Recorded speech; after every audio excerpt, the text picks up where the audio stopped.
Herkese salam dostlar, ben Gamesazı. Bugün sizinle yeni bir konseptle birlikteyim. Bugün Age of Story'den bahsedeceğiz. Gördüğünüz gibi Lukas Jakovski, Age of Story'nin yaratıcısı. Gördüğünüz gibi yeni bir Definition Edition trailer videosuyla karşımızdadır. Dostlar, göründüğü üzere yeni bir mod çıktı ve Age of Story oynayanları ve böyle tarih oyunu oynayanlar bunu yenicə gözümüzdən qaçmadı təbii ki və mən də bundan bu fürsəti qaçırmaq istəmədim. Sizlərlə bunu bölüşmək istədim. Haydi yeni paylaşılan videoda yenilənən bu modda yeni gələn sizlərə göstərəcəyim. Dostlar, həmən videomuza keçmədən öncə sizlərdən istəyim.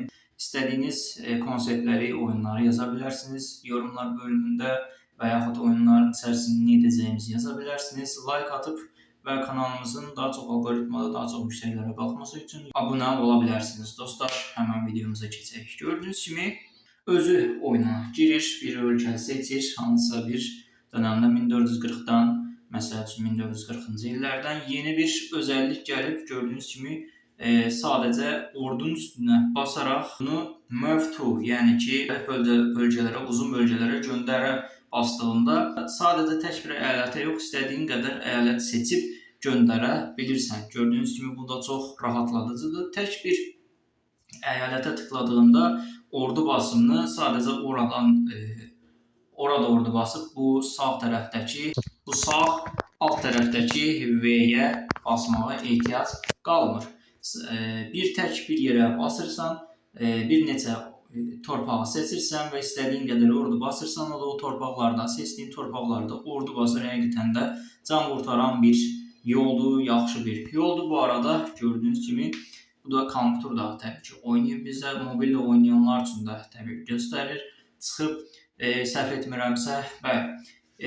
Age of Story 2 Definitive daha doğrusu Edition. Yeni çıxan Age of History 3-ə bənzəyir və burada da bir çox artıq dünya rahat bir şəkildə görsənir. Daha çox dənizlər var. Gördüyünüz kimi altda dənizlər daha çoxdur, dəniz yerləri və bir çox ölkəyə düşəcək dərəcədə ədalətli bir şəkildə olub və həm Age of Story 2, həm də Age of Story 3-ün birləşimi kimidir və bu da bizim kanalımıza çox böyük qatqılar olacaq. Təşəkkürlər Lukas Jakovski. Gördüyünüz kimi yeni bir manpower sistemi də gəlib, yəni inanılmazdır. Bu həqiqətən çox yaxşı bir yenilənmədir və istədiyiniz yerə orduları da göstərir və xəritəni də belə göstərir ki, dünya çox gözəl bir şəkildədir. Age of Story 2-yə aiddir. Age of Story 2 Congress modunda isə bunların bir neçəsi var zaten, amma çox yaxşı yenilənmələr gəlib. Artıq bundan sonra Age of Story 2-nin öz halını oynaya biləcəyik. Burada isə mallar, yatırımlar sistemində də yeni bir şey gəlməyib. Yenə də olduğu kimi görsənir. Amma çox kiçik bir fərqlilik var. Sanki dəqiq bilmirəm, amma ölkələrlə də rəqəmimizi düzəldərkən burada baxın.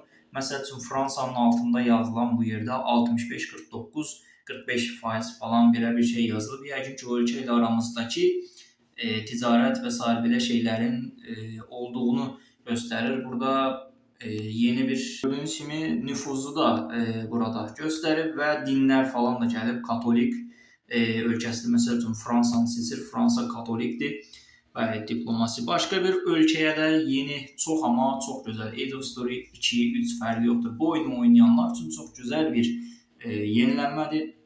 Hətta Age of Story 2 daha rahat olduğu üçün Age of Story'lər arasında Age of Story 2-ni oynayırlar və burada da belə bir yeniliklərin gəlməsi çox əfsanə bir yenilik oldu və ən gözəli, ən maraqlısı, ən əyləncəlisi təbii ki, bir başqa ölkəyə sanksiyalar edə bilirsiniz. Dostlar, gördüyünüz kimi seçir Milan'dır, Milan'ı səhv etmirəmsə və oraya katolik ölkəsidir. Oraya sanksiyalar yerinə yetirir. Yaptırımlar, deyək, düz deyəcəksə, daha çox linç yeməməyimiz üçün bəli, yaptırımları eləyə bilirsən, ancaq zəif və ya orta dərəcəli və yaxud da ki, o ölkə ilə eyni dərəcədə, eyni gücdə cüzi zəiflik və ya cüzi güclülük varsa fərq etmir. Sadəcə o ölkəyə yox, sənin də ölkənə kiçik bir zərər gəlir. Yəni, çünki onunla həm yaxın da ola bilərsən, uzaq da ola bilərsən, fərqi yoxdur, amma onunla da ticarət yolları və dünyadakı bir pay və ya çıxar götürə bilərsən. Dostlar, Oradan sən bir müsbət və ya mənfi yola. Gördüyünüz kimi yeni bir sistem də gəlib. Bu arada biraz geriyə sarıram. Gördüyünüz kimi burada hərəkət etmək yerinə basıb bir neçə, yəni burada tam olaraq bilmirəm nədir, amma festivalları falan, bəli, burada bildiyimiz o aşağıda basırsan qalalar inşa etmək falan filan, investiya yatırımları və s. və ilə axır da inşa etmək olur və başqa bir ölkənin də torpağına yatırım eləyib bəlli bir vaxt oradan da payını götürə bilirsən. Bu da çox amma çox gözəl bir sistem oldu. Yəni ki, üst deyə də adlandıra bilərik. Oradan bir senarilər də qurub, beynimizdə xəyal qurub, bunu da gözəl serilərə, videolara çevirə bilərik. Dostlar, çox gözəl bir yenilənmə gəlib həqiqətən də. Bu xoş oldu. Başqa ölkəyə də savaşları aça bilirsən. Gördüyünüz kimi diplomasiyını da yaxşı yönətirsən. Başqa nə yenilənmə var? Bəli, buradakı geri saraq gördüyünüz kimi burada başqa bir ölkə ilə də, məsəl üçün güclü bir ölkə isənsə, qarşındakı ölkənin ilə savaşda o ölkənin savaşını bitirə bilərsən. Hansı ki, onlar Age of Story 2 və ya 3-də fərqli, 3-də bilmirəm. Age of Story 2-də sən sadəcə biraz savaşmalı, dirəşməli olacaqdın ki, hansı ki o savaşı elə bitirə bilərdi. Amma sən biraz güclüsənsə və ya başqa bir ölkənin, 2 ölkənin, 3 ölkənin savaşı varsa, onların da başına qarışıb onları durdura bilərsən. Təbii ki, savaşa girmədən. Bu da çox gözəl bir yenilənmədir. Dostlar, gördüyünüz kimi müharibə yeni sağ tərəfdə də görürsünüz. Orduların gücü falan filan çox şeylər var. Detallar da görsənir. Təbii ki, yenə də hücum etmə planında Age of Story normal 2 və ya Congress 1.5.1, 2, 3, 5 və s. və ilə axır oradakı kimi savaşırsan, oradakı kimi, yəni 2.1-dən sonra, 2.0-dan sonra olan versiyalarda və yaxud 1.8.9-dan sonra olan versiyalardakı kimi, yəni çox da çətinlik olmur müharibədə. Eyni ordudursa girib, təzədən geri qayıdıb o torpağı almamaq kimi bir şey yoxdur.